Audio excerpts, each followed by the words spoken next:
Olá, hoje a gente vai mergulhar numa verdadeira batalha dos tempos modernos. De um lado, vozes falsas, criadas por inteligência artificial, e do outro, a ciência forense, que luta para desmascarar tudo isso. É basicamente uma corrida tecnológica que tem consequências gigantescas para o mundo da justiça. A gente já começa com uma pergunta que, olha, parece coisa de filme de ficção científica, mas que em 2026 já é pura realidade.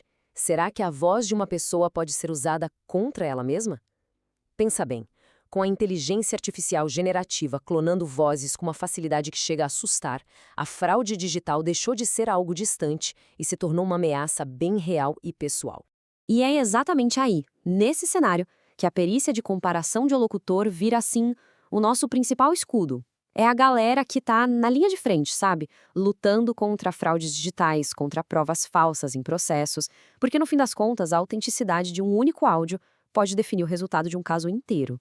Bom, então vamos entrar de cabeça nisso. O ponto de virada foi ali por 2024, quando a tecnologia de clonagem de voz ficou acessível para todo mundo.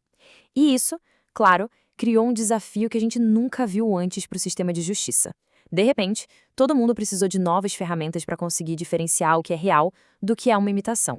Mas fica a pergunta: como é que dá para identificar uma voz com tanta certeza?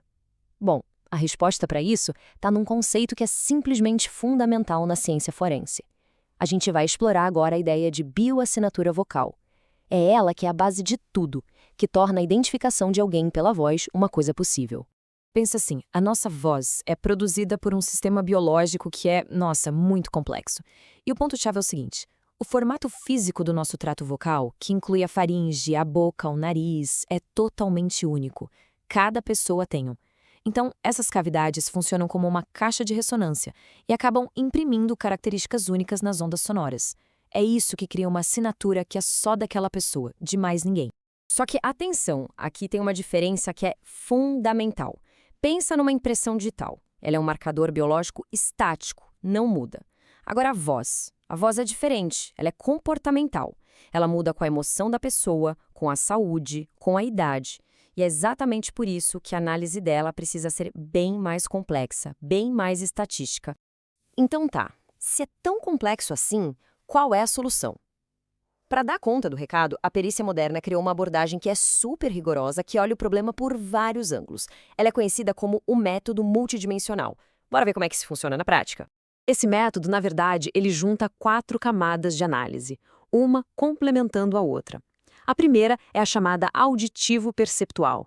Aqui o perito vai, literalmente, ouvir, procurando por sotaques, vícios de linguagem. A segunda é a acústica, que já é mais física, medindo as propriedades do som mesmo.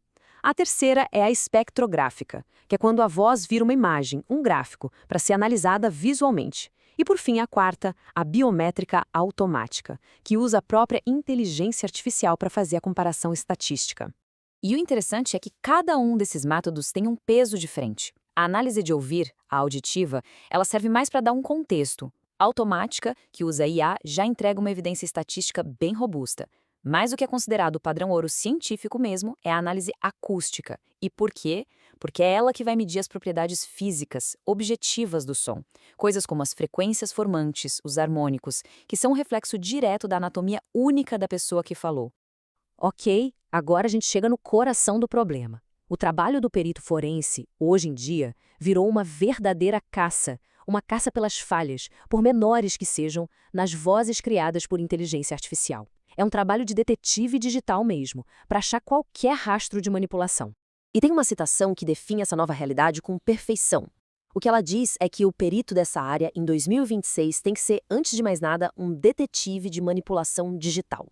A principal habilidade desse profissional hoje não é só entender a voz humana, mas sim entender como as máquinas tentam copiar essa voz e, o mais importante, aonde é que elas falham nesse processo.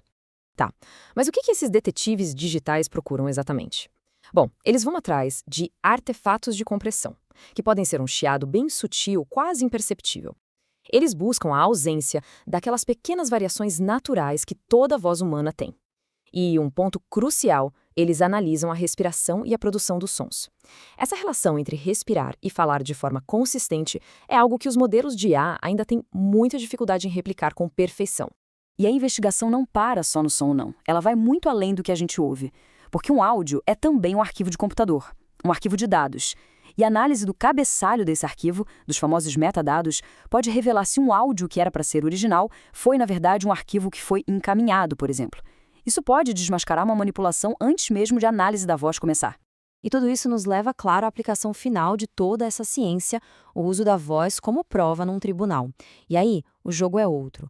Os padrões são extremamente elevados porque é preciso garantir que qualquer decisão na justiça seja baseada em evidências que sejam, acima de tudo, sólidas e verificáveis.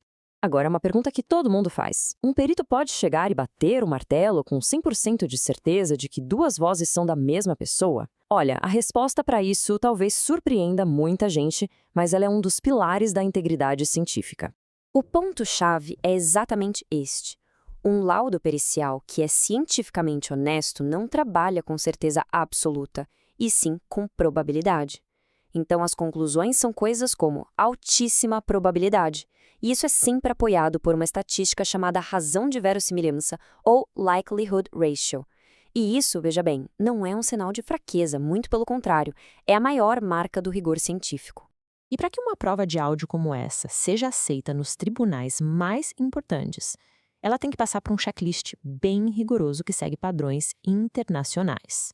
Os resultados têm que poder ser verificados por outros peritos de forma independente.